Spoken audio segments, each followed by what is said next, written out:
This vlog today is almost just an advertisement to work for yourself. Don't work under someone if you are in this industry.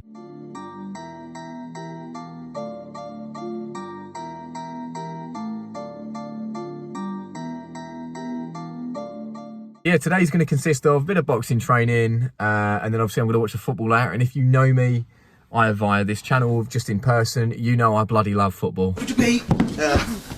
I bloody love football, don't I?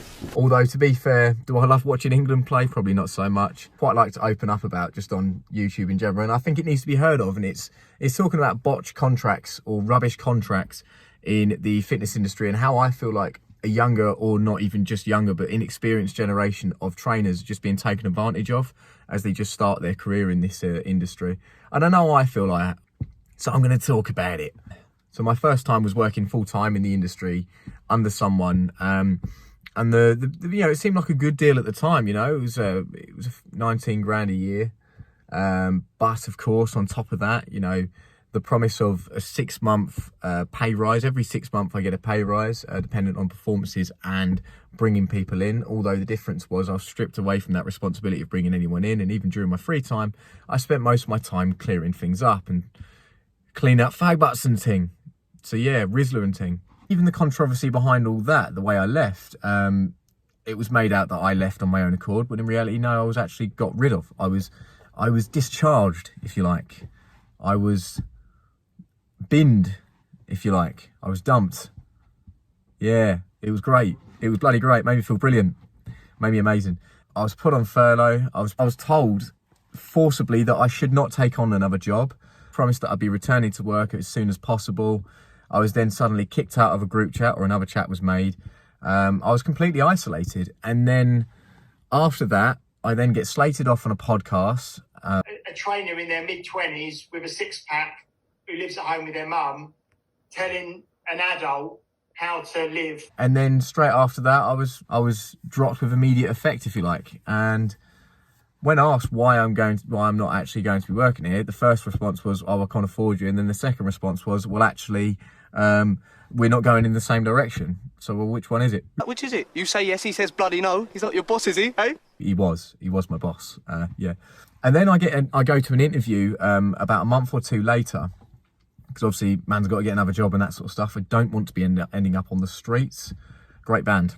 But unfortunately, even that, the first month I would be working 49 hours a week, but I wouldn't be paid anything. I'd be paid diddly squat because I was on probation for a month.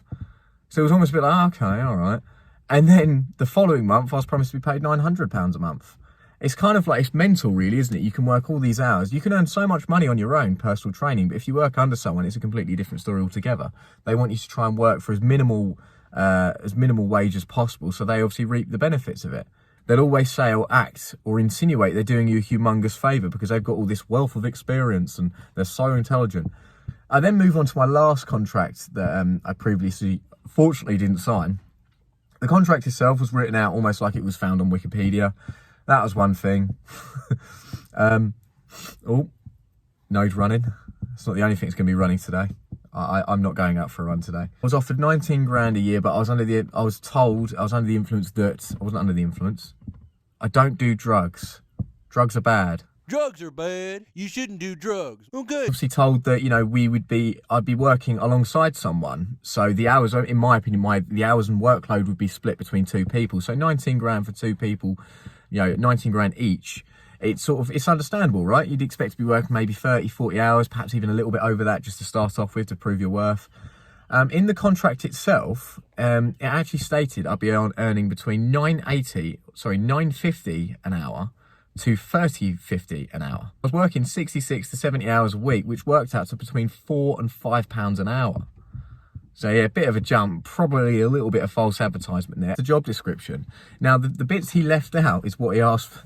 It's what he gave me when I first got there. And that was social media. That was marketing. That was sales. That was PTing or doing group sessions, not personal training, just group classes. And on top of the group classes, I wasn't teaching it my way. Oh, no. I was reading off a script.